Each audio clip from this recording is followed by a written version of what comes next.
Hi, and welcome to MCI. We are so happy that you have joined us again as we continue to share with you news and resources that are available to you, our viewing audience, and those, our listening audience, about just ideas, thoughts, and plans around Liberty City, but more especially those individuals and persons who have the ability to impact and influence how things get done. It is always a great moment for us to be able to have great people, and today we don't come shy of that word greatness. I am so happy today to have in our studio today Miss Rebecca Lipsey, the new, fabulous, making it happen, girl power situation. When I tell you, when this happened, I was over the top.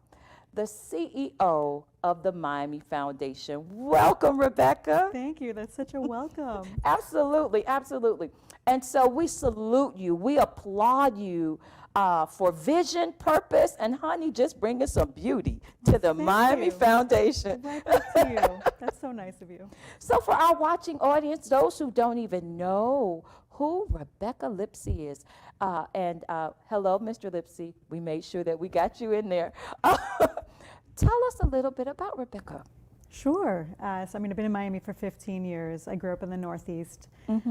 Started out as a public school teacher up in New York and Harlem, taught for a few years, and came down here with an organization called Teach for America. And so I'm very familiar with the schools that you love so much. I love them too.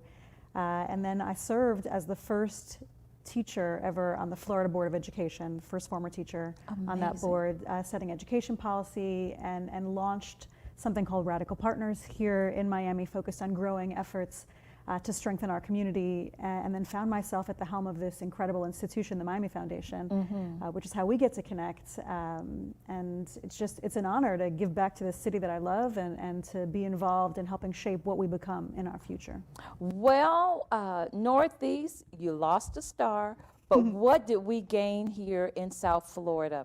And to hear you come from a place of passion and philanthropy as it relates to understanding grassroots concept and getting right in. But for those who may not completely understand what the Miami Foundation is, would you share with us what's the mission and purpose of the Miami Foundation? Sure, yeah, and I would say many people don't realize the asset they have in their community at the Miami Foundation. So I would encourage you, if you don't know the Miami Foundation yet, go to miamifoundation.org, check out who we are, what we do, what we have to offer for you, for your family, for your community.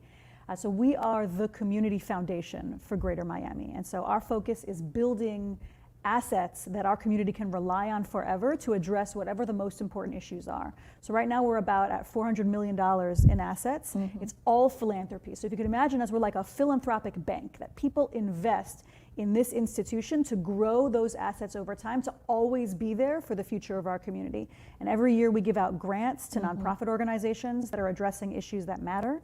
And we invest our assets so that every year there's a return that comes back to us that we can grow forever for the issues that matter most. And we focus on education and health and equity, and build relationships with all of the organizations in town, including yours, who are doing important work, so that we know who's doing what, who needs what, and so we can bring people together to address issues that matter. I will tell you, as an organization that most certainly feels and needs the support of an organization like yours, we wouldn't be able to do this work without you. And so for those organizations that are watching, I don't want you to be afraid. For those who, well, that's the Miami Foundation. How do I even go about applying? What is that process? Because to hear you say that we are the philanthropic bank that people can invest but also withdraw from should there be a need. What's that whole process? Because some people may think, oh, it's only for certain groups or certain populations. For those who are watching, what's that process? Yeah, so thanks for asking. So we are for everyone and we are by everyone. So we have 1,000 fund holders that have determined, this is my community, I'm going to invest in this community, and they create a fund with us, whether with $100 or $100,000, and they grow those assets over time that are meant for philanthropy for their community, and they decide where they want their money to go, and we work with them to help them find organizations they care about.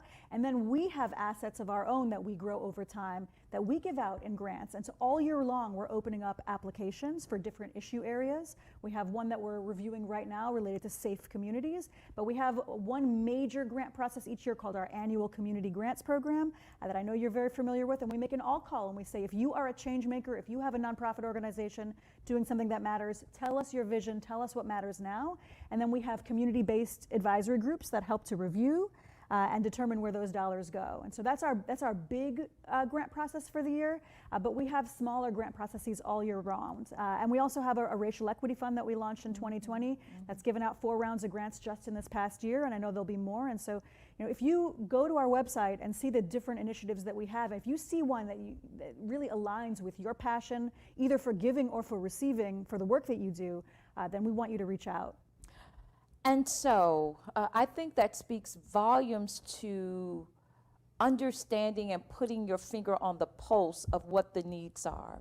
But continuing along the lines of those organizations and groups that are out there, one of the other arms, as you talked about education, is also educating those organizations on what that looks like, that they would be prepared and ready. So talk to us about your educational, community education pieces that helps prepare organizations, because not only do you just give out, you assist in resources, but you make sure that they're ready and prepared to deliver those services. Yeah, I mean, I'll say this, there's no magic behind the scenes. If you are a change maker doing something that matters in your community, you are the expert.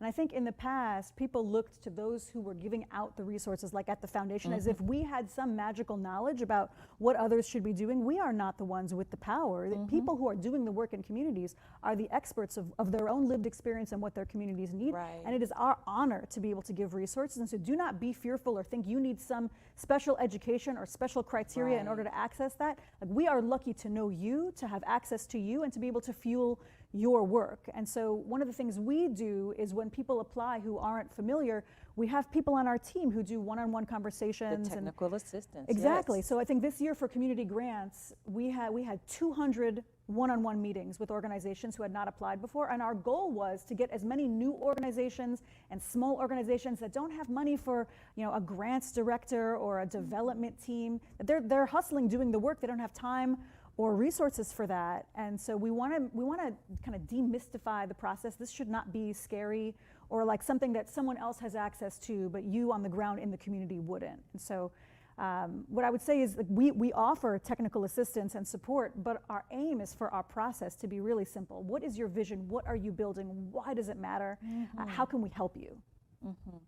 And so that to me is amazing to hear. And so I hope you hear it. You're hearing it from the head, that this opportunity at the Miami Foundation isn't limited to a set population. But if you're being, as you call, a change maker, we want to encourage you to be a part and explore the opportunities to enrich the work and services that many of you are already doing. Let's get to the racial equity component. We know 2020 was an interesting year. As a matter of fact, we're celebrating 1-year anniversary of being here in this studio, because we had to evolve. We had to figure out in COVID, when we couldn't touch people day to day, how we can continue to get information and resources to them. And we concluded that this was one of those methods. But we know also that was also charged around George Floyd, that was charged around Breonna Taylor, the need to have needed and very necessary conversation to understand the difference between equality and equity. Talk to us about what's happening there with the Miami Foundation, and what was the impetus, if you will, to this whole grant funding process for racial equity? Yeah, so I started as the president of this foundation 1 week after George Floyd was murdered. And we did not yet have a racial equity fund, and racism is not new in our community or across this country, but I will say the benefit of cell phones, video cameras in everybody's pocket is that you cannot look away to see a string of murders and crimes against people based very clearly on racism and systemic racism. This was a moment where we cannot look away, and where there are organizations in our community that have been fighting racism for decades. And all of a sudden there was this awakening, I think, in our country and in our community. We need to be investing more strongly in these organizations. And so we planted a flag. We said, you know what, if you are stirred by this moment, step up, give, do. Let's fuel the organizations and the leaders that are doing this work. And so we found within our foundation $100,000, and we said, we challenge this community and we challenge this country, step up, match our funds, help us grow this pot.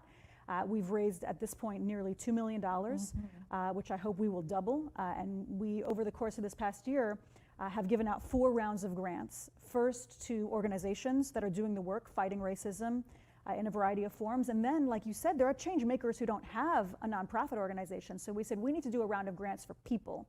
Like genius grants for people who are doing the work in their communities. And so we asked people to nominate, who do you know, who is the local hero in your community who's been fighting it, doing the work? And we found high school students who would never find a community foundation to apply to, or a grandmother, 81-year-old grandmother in her neighborhood doing the work, who didn't have the computer to apply, but her neighbors know she's the one who's doing the work, and we gave them genius grants. Or prizes, really, to thank them for the work that they're doing. And then we began building out an anthology of we found 99 different organizations, now 100 organizations in Miami that are doing work to address systemic racism. And we know that for many of them, the local corporations in town that are saying they want to support the fight against inequity, against racial inequity, they don't know who the organizations are. Or who to trust. And so Miami Foundation provides a vetting process that they can feel comfortable with. Am I correct? Yeah, so our aim is to identify the organizations, capture the story of what they're doing, and share it more broadly, and help to bring in resources those organizations might not have access to. So bring in funding from Facebook, from Google, from Microsoft, from banks and corporations in town that are looking to make an investment, and say, like, we're going to pool resources, we're going to match resources, and we're going to find the local organizations and the local heroes, and we're going to get the money out. And by doing that, we were able to raise far more money than we could have given ourselves. We're going to get to a very important day that's coming up, but right before I do that, it was a tremendous honor and this is my sister from another mister, Miss Tina Brown over at the Overtown Youth Center. I absolutely adore her. Me too. But we were given the opportunity to speak on Miami Foundation's behalf before the mayor regarding some COVID dollars that were to be released or could be released to help organizations. And we were one of those beneficiaries, and we were so thankful because in a COVID context where we had to shift gears, we needed cleaning supplies. We still needed to serve families, but we didn't have the air purifiers and all of those things that these resources provided. Let's talk a little bit about what that COVID plan looked like and that process. And then I want to get to a wonderful day that's coming up here real soon. So a little bit about that COVID process and your support for organizations during COVID. Yeah, so there was a lot of money coming out of the national government for COVID. But it was very hard to figure out how to operationalize, like how do you take that money and get it where it needs to go? And the government, they needed to think through, small businesses and restaurants and, individuals who needed supplies, and then also nonprofits. How do we help them? And so our foundation, we're very well practiced in how to take dollars and run grant programs quickly and easily without a burden to the organizations. And so we partnered with our local government and said, we're going to get this money into the hands of organizations quickly. And so they trusted us.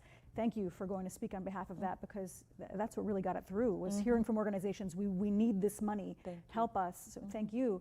And thank you, Tina. And so we deployed about $11 million over the course of a matter of weeks to organizations. And then the other thing that we did was we saw, every organization was trying to get their hands on sanitizing wipes and gloves. And, if you went to like a Target and tried to buy supplies, they would limit you to like a box. Right. So I had organizations that were telling me they were showing up to Target wearing one hat, buying the box, leaving, coming back in, changing the hat. It's just, you can't fuel change like that. Right. And so we said, you know what? And they're also getting ripped off. You're buying things in small quantities.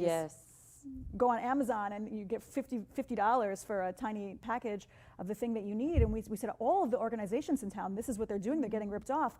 We can get things by the truck. Let's get a truck. And so we called some of our corporate partners and said, where are you getting your mass quantities of supplies for a fraction of the cost?